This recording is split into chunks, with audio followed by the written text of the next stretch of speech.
여러분은 혹시 간절히 바라면서 무언가 도전하고 있는 것이 있으신가요? 질문이 다소 추상적이었는데 예를 들어보면 영업하시는 분들의 경우 지금 일하고 있는 회사에서 이런 이야기를 한 번쯤은 들어봤을 거예요. 한 1년 정도 버텨내고 살아남으면 평균적으로 1,000만 원 정도는 벌어가더라 라고 말입니다. 저도 그랬거든요. 저도 20대 중반쯤 빌딩 컨설턴트라는 직업에 도전하면서 저의 열정을 집중시켰던 적이 있습니다. 그때 들은 이야기가 이 직업은 약 2년에서 3년 정도 버텨내면 억대 연봉 정도는 가능하다라고 하더라고요. 그래서 생각했어요. 그 당시 제 나이가 26살이었으니 3년 버텨봐야 29살이네. 그럼 20대에 억대 연봉을 벌어들이는 나는 분명 성공한 삶을 살게 될 거야. 3년만 버텨보자 라고 그렇게 결단하게 됩니다. 여러분도 혹시 이런 경험이 있으신가요? 아니면 지금 이런 상황이신가요? 이번 영상에서는 제가 5년간 단 한 건의 계약도 쓰지 못하고 그저 버텨내고자 했던 그 시기를 회상하며 메시지를 담아냈습니다. 거기에 추가적으로 정말 전설적인 책이죠. 성공인이라면 거의 다 안다라는 빌 비숍의 핑크 펭귄의 인사이트를 더해 이번 영상을 구성해 봤는데요. 지금 정말 간절히 바라는 무언가가 있는데 도대체 왜 이루어지지 않느냐면서 어깨가 축 처지신 분들이라면 이번 영상은 분명 계기가 될 것이라 생각합니다. 최소한 제가 장담하건대 제가 5년이라는 시행착오를 겪었던 그 시간 정도는 절약하실 수 있을 거예요. 제가 이걸 몰랐기 때문에 그 5년이라는 시간에 시행착오가 있었던 거거든요.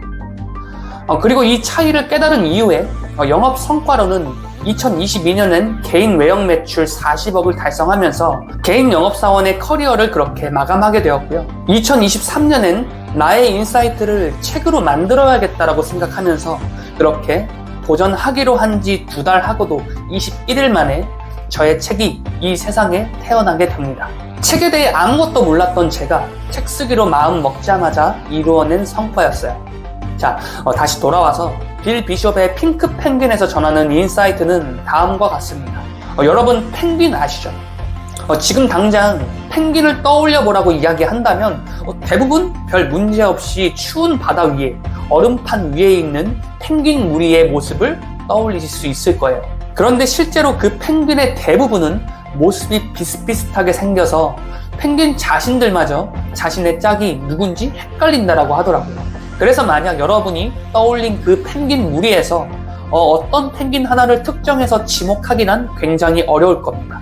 이를 가리켜 저자는 펭귄 프라블럼이라고 칭해요. 그리고 이러한 문제는 비즈니스를 이어가던 모든 영역에서 아주 똑같이 문제가 발생되고 있습니다. 예를 들어서 제가 일반인들 노래를 가르치는 보컬 트레이너로서 활동도 하고 있는데 만약에 여러분이 노래를 배운다라고 가정해볼게요. 그렇다면 가장 먼저 인터넷에 보컬 트레이닝이라고 먼저 검색해 볼 겁니다. 그러면 그 검색 결과 안엔 수많은 보컬 트레이너들이 자신을 막 어필하고 있을 거예요. 물론 각각의 보컬 트레이너마다 어필하고 있는 각각의 장점은 다르겠지만 아마도 여러분 눈에 보이는 모습은 이 사람이 그 사람이고 또 저 사람이 이 사람인 그런 모습일 게 분명할 거예요. 쉽게 말해 다 똑같은 보컬 트레이너로 보인다라는 것이고 그로 인해 우리는 누굴 선택해야 할지 모른다라는 겁니다. 빌 비숍은 사회의 여러 영역에서 이러한 펭귄 프라블럼은 똑같이 일어난다라고 해요. 자, 그런데 이렇게 생각해 볼게요. 만약 여러분이 노래에 관심이 있어서 유튜브나 각종 매체를 통해 보컬 트레이닝에 대한 정보를 지속적으로 습득할 수 있도록 도와준 누군가가 있다라고 가정해 볼게요. 그러다 이제는 여러분이 진짜 노래를 실제로 배워봐야겠다라고 그렇게 마음을 먹고 검색창에 보컬 트레이닝이라고 그렇게 검색을 한 거예요. 그런데 거기에 내가 평소 즐겨보던 보컬 트레이너가 레슨생을 모집한다라는 공고를 그렇게 여러분이 보게 된 겁니다. 그럼 어떻게 될까요? 아마도 여러분은 묻지도 따지지도 않고 그 보컬 트레이너에게 가장 먼저 연락하게 될 거란 거예요. 저자 빌 비숍은 이를 가리켜 핑크 펭귄 전략이라고 표현합니다. 수많은 펭귄 무리 중에 오직 핑크색 펭귄만이 집단에서 눈에 띌 수 있다는 건데 어쩌면 이러한 인사이트는 마케팅이나 기타 사업체를 이끄는 대표들이 주로 생각해야 할 문제라고 그렇게 치부해 버릴지도 모르겠어요. 그런데 이 세상은 철저히 핑크 펭귄에 의해 움직이고 발전하고 있어요. 제가 5년간 단 한 건의 계약도 쓰지 못했던 이유, 다른 문제가 아닙니다. 자, 예시를 들어볼 건데 영업조직에 딱 입사를 하잖아요. 그럼 신기하게도 기존 직원들 눈엔 저 신입 직원이 끝까지 살아남을 사람인지 아니면 3개월 안에 나가게 될 사람인지 한눈에 보인다라는 거예요. 저도 처음엔 그게 무슨 말인지 몰랐거든요. 그런데 제가 한 영업조직에서 오래 그렇게 살아남게 되다 보니 이제서야 보이더라고요.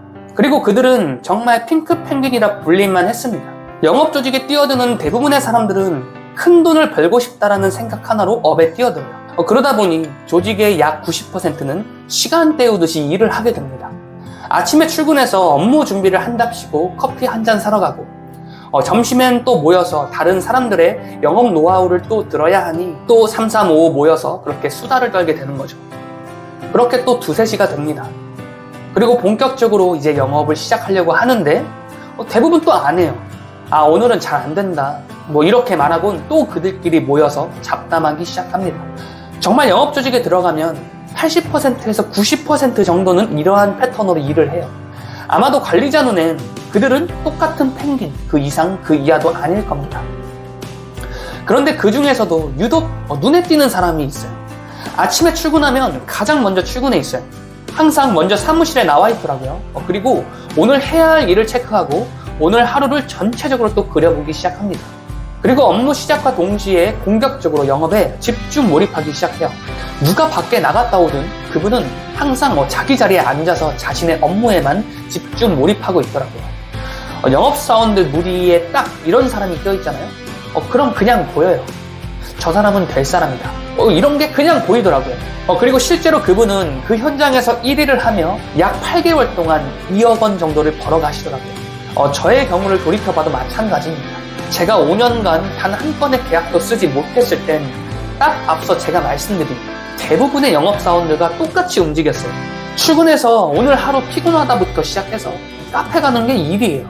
그리고 이 생활을 버텨내기 위해 최소한의 생활비가 필요하니 저녁 시간에 아르바이트를 하게 되고 정작 영업 시간엔 아르바이트에서 누적된 피로로 인해 또 축 처져 있고 그렇게 또 정신이 들 때쯤엔 오늘도 아르바이트에 가야 한다는 생각에 또 머리를 쥐어뜯고 있어요.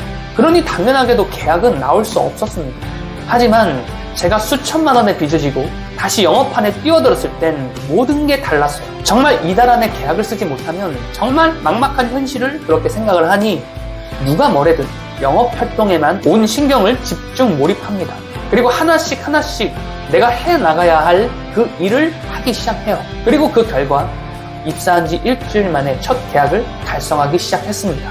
여러분, 5년 동안 정말 단 한 건의 계약도 쓰지 못했던 무능한 영업사원이 간절함으로 일에 집중 몰입하니 비로소 계약이라는 목표에 달성하게 된 거예요. 사회라는 전체에서 펭귄 프라블럼 무리에 속해 있는 90%에서 벗어날 수 있다면 그래서 10%의 핑크 펭귄이 될 수 있다면 반드시 성과가 나오기 시작하더라는 겁니다. 그런데 그냥 성과 말고 그러니까 제가 영업이라는 직종을 계속 말씀드렸으니 이에 대해서 좀 계속 이어가 보면 예를 들어서 분양상담사라는 직업을 하다 보면 매번 현장을 맡아서 그렇게 영업활동을 그렇게 이어가게 되는데 매 현장에서 1등은 항상 나오거든요. 대개 1등은 그 현장의 대부분의 계약을 휩쓸어 버리게 되는데 정확히 말하면 10%의 핑크 펭귄 중에서도 1%에 속하는 빛나는 핑크 펭귄이 또 존재하더라는 거예요. 눈에 띄는 무리에서도 유독 눈에 띄는 존재감을 가진 이들, 그들은 바로 자신만의 커뮤니티를 가진 이들이었습니다. 예를 들어서 핑크 펭귄 중에서도 유독 어떤 핑크 펭귄한테 대부분의 펭귄들이 집중 몰리게 되고 심지어 그 펭귄을 추종하기까지 해요. 그렇게 되면 펭귄 무리 안에서 그 핑크 펭귄에 대한 영향력이 생기기 시작하면서 그 무리를 장악해버리게 됩니다. 한 현장에서 1등을 하는 분양상담사 역시 마찬가지더라고요. 나 혼자 영업활동을 이어가는 것보다 영향력을 펼칠 수 있는 어떤 업체를 잘 만남으로 인해 그 현장을 장악해버릴 수 있더라는 거예요.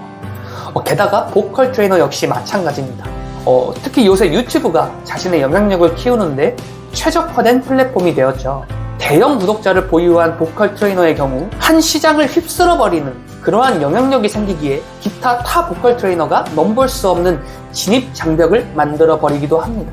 만약 여러분이 현재 간절히 원하는 무언가가 있는데 아직 이루어지지 않고 있어 좌절하고 있다면 가장 먼저 이걸 체크해봐야 돼요. 고객이 바라보았을 때 내가 똑같은 펭귄 무리로 보이지는 않는지, 그러한 상황에선 어떤 노력을 어떻게 이어간다라고 하더라도 눈에 보이는 성과를 얻어내긴 힘들 겁니다.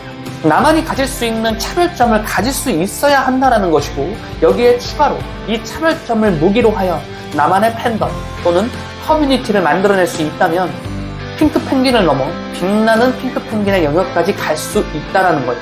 마지막으로 제가 어떻게 책을 쓰고자 했던 목표를 약 2개월 만에 이루어낼 수 있었는지, 어떻게 빛나는 핑크 펭귄이 될 수 있었는지 말씀드리면서 이번 영상 마치겠습니다. 저는 대형 커뮤니티나 팬덤을 보유하고 있지 않기에 어떻게 보면 출판사 입장에선 기획 출판으로 하여 선뜻 자본을 투입하기 조심스러운 입장이었을 거예요. 그리고 그 조심스러운 입장이라고 함은 다른 게 아닐 거였어요. 출판사도 기업이기에 분명 이윤을 추구하는 게 첫 번째 가치일 거고, 그 말은 즉 팔릴 만한 책이 나와야 한다는 것이었습니다. 그리고 저는 생각했어요. 연애라는 대중적인 주제를 선택하여 사람들이 한 번쯤은 생각해볼 만한 주제를 모티브로 하여 그렇게 출판사에 출간 제안서를 투고했어요. 그리고 출간 제안서의 가장 첫 헤드라인이자 메일의 메인 제목을 이렇게 썼습니다. 저는 팔기 위한 책을 쓰고자 합니다. 라고 말이죠.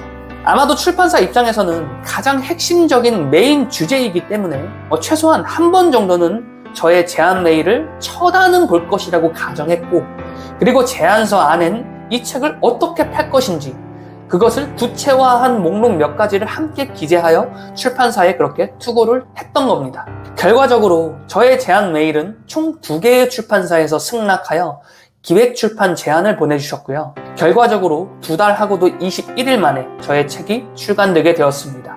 여러분, 만약 여러분이 지금 간절히 바라는 무언가가 있다면, 그리고 그것이 이루어지길 기다리고만 있다면 잠시 정차하셔서 나의 노력이 현재 펭귄 프라블럼의 오류를 갖고 있는 건 아닌지, 만약 펭귄 프라블럼이 분명하다면 핑크 펭귄으로 도약할 만한 전략은 무엇이 있을지 한번 점검해 보시면 어떨까요? 오늘도 여러분의 목표를 향해 한 발자국 더 나아가는 하루가 되시길 바라겠습니다. 지금까지 드리밍 레오니즘이었습니다. 영상 시청해주셔서 감사합니다.